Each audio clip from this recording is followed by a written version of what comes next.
Hello everyone and welcome back to our channel. Today we're going to see how to connect Stripe to beacons.ai.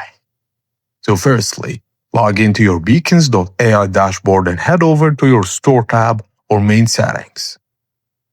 Scroll down until you locate the Payment Settings or Payment Processors section.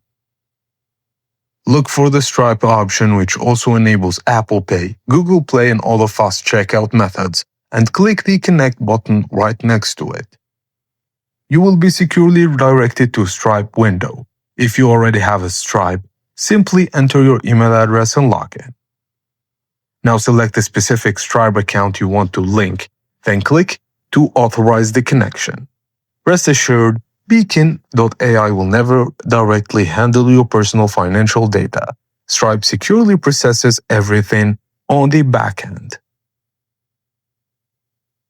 And that's it, guys. If you found this quick guide helpful, please like and subscribe to our channel and drop a comment below letting us know what to cover next.